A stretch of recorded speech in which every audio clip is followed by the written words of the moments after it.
அனைவருக்கும் வணக்கம். இன்று நாம் பார்க்க இருக்கும் கதை ஒரு சாதாரண கிராமத்தில் தொடங்கி மர்மங்கள் நிறைந்த ஒரு மாய குலத்தின் ரகசியத்தை வெளிப்படுத்தும் அதிர்ச்சிகரமான பயணம். இந்த கதையில் மறைந்து போன மனிதர்கள், இரவில் கேட்கும் மர்ம சத்தங்கள் மற்றும் யாரும் நெருங்க துணியாத ஒரு காடு இருக்கிறது. கதை முழுவதும் பார்த்தால் மட்டுமே அந்த குலத்தின் உண்மையான ரகசியம் என்ன என்பதை தெரிந்து கொள்ள முடியும். அதனால் வீடியோவை முழுவதும் பாருங்கள். மேலும் இது போன்ற சுவாரஸ்யமான கதைகளை கேட்க நம்முடைய சேனலை சப்ஸ்கிரைப் செய்து பெல் பட்டனை அழுத்துங்கள். வாருங்கள், கதைக்குள் செல்வோம். பல ஆண்டுகளுக்கு முன்பு வேலம்பட்டி என்ற சிறிய கிராமம் ஒன்று இருந்தது.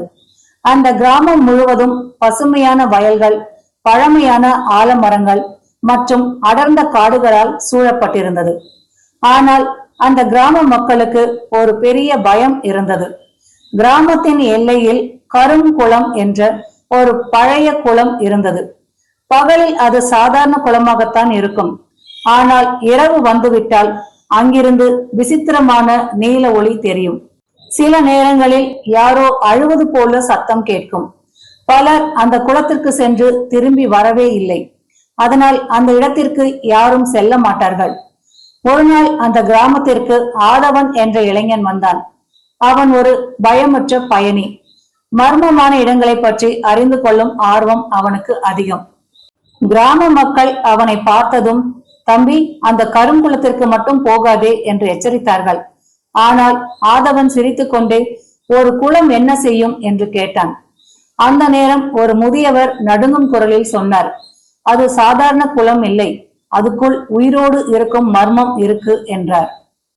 இந்த வார்த்தைகள் ஆதவனின் ஆர்வத்தை இன்னும் அதிகப்படுத்தின. அன்று இரவு முழு நிலவு வானத்தில் பிரகாசித்தது.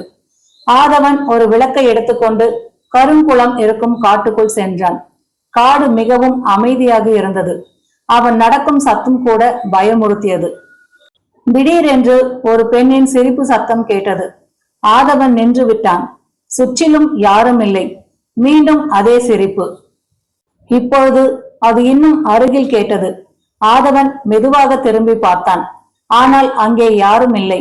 சில நிமிடங்களில் அவன் கருங்குளத்தை அடைந்தான். அந்த குளம் முழுவதும் கருமையான நீரால் நிரம்பியிருந்தது. ஆனால் அதிர்ச்சியாக குளத்தின் நடுவில் நீல நிற ஒளி ஒன்று மின்னிக் கொண்டிருந்தது. அவன் அருகே சென்றான். அப்போது திடீரென்று நீரின் மேல் அலைகள் எழத் தொடங்கின. பிறகு ஒரு பெண்ணின் உருவம் மெதுவாக நீரிலிருந்து மேலே வந்தது. வெள்ளை ஆடை, நீண்ட முடி, ஒளிரும் கண்கள். ஆதவன் அதிர்ச்சி அடைந்தான். ஆனால் அந்த பெண் அவனை நோக்கி அமைதியாக பார்த்தாள். நீ இங்கிருந்து உடனே போ என்று மெதுவாக சொன்னாள். ஆதவன் தைரியமாக, நீ யார் என்று கேட்டான். அந்த பெண்ணின் கண்களில் கண்ணீர் வந்தது. நான் இந்த குளத்தின் சாபம் என்று சொன்னவுடன் அவள் மறைந்து விட்டாள். அடுத்த நாள் ஆதவன் அந்த குளத்தை பற்றி மேலும் தெரிந்து கொள்ள முடிவு செய்தான். கிராமத்தில் மிகவும் வயதான ஒருவரை சந்தித்தான். அவர் ஒரு பழைய கதையை சொன்னார். பல வருடங்களுக்கு முன்பு அந்த கிராமத்தில் நிலாஞ்சி என்ற பெண் வாழ்ந்து வந்தாள். அவள் மிகவும் நல்ல மனசுடையவள். ஆனால் கிராமத்தின் பேராசைக்கார தலைவன் ஒரு புதையலை தேடி கருங்குளத்தின் அடியில் இருந்த பழைய கோவிலை உடைக்க முயன்றான். நிலாஞ்சி அதனை எதிர்த்தாள். ஏனெனில் அந்த கோயிலை காப்பாற்ற வேண்டும் என்ற பழமையான நம்பிக்கை அவளிடம் இருந்தது. ஆனால் அந்த தலைவர் கோபத்தில் நிலாஞ்சியை அந்த குளத்திலேயே தள்ளிவிட்டான். அதன் பிறகு அந்த குளம் சாபம் அடைந்தது. இரவுதோறும் நிலாஞ்சியின் ஆவி அங்கே சுற்றி கொண்டிருப்பதாக மக்கள் நம்பினர். இந்த கதையை கேட்ட ஆதவன் உண்மையை கண்டுபிடிக்க முடிவு செய்தான். அன்று நள்ளிரவு மீண்டும் அவன் கருங்குளத்திற்கு சென்றான். இந்த முறை குளத்தின் நடுவில் இருந்த நீல ஒளி இன்னும் பிரகாசமாக இருந்தது. திடீரென்று நீர் இரண்டாக பிரிந்தது.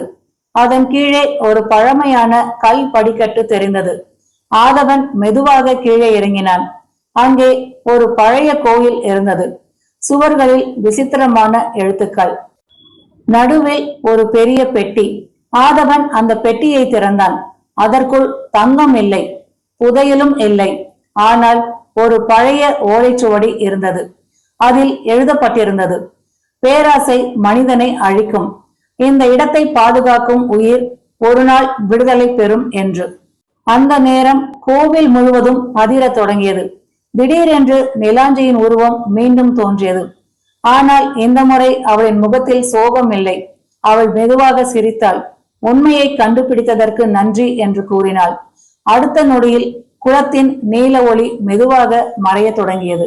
காடு முழுவதும் வீசிய குளிர்காற்று நின்றது. பல வருடங்களாக இருந்த சாபம் உடைந்து விட்டது. அடுத்த நாள் காலை கிராம மக்கள் அதிர்ச்சி அடைந்தார்கள். கருங்குளம் இனி சாதாரண குளமாக மாறிவிட்டது. இனி பயம் இல்லை, மர்ம சத்தங்கள் இல்லை. அன்று முதல் கிராம மக்கள் அந்த இடத்தை மரியாதையுடன் பார்க்க தொடங்கினார்கள். ஆதவன் அந்த கிராமத்தை விட்டு செல்லும் முன் சில மர்மங்கள் பயமுறுத்துவதற்காக இல்லை, ஒரு உண்மையை மறைத்து பாதுகாக்கத்தான் இருக்கும் என்று சொல்லிவிட்டு சென்றான். நண்பர்களே, இந்த கதையில் நாம் புரிந்து கொள்ள வேண்டிய மிக முக்கியமான விஷயம் எதுவென்றால், பேராசை எப்போதும் அழிவைத்தான் தரும். ஆனால் உண்மை மற்றும் தைரியம் எவ்வளவு பெரிய சாபத்தையும் உடைக்க முடியும் என்பதாகும்.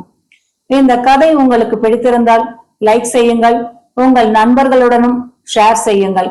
மேலும் இது போன்ற மர்மம், சாகசம், உணர்ச்சி நிறைந்த கதைகளை கேட்க நம்முடைய சேனலை சப்ஸ்கிரைப் செய்து பெல் பட்டனை அழுத்த மறக்காதீர்கள். மீண்டும் ஒரு புதிய கதையோடு உங்களை சந்திக்கின்றேன். நன்றி.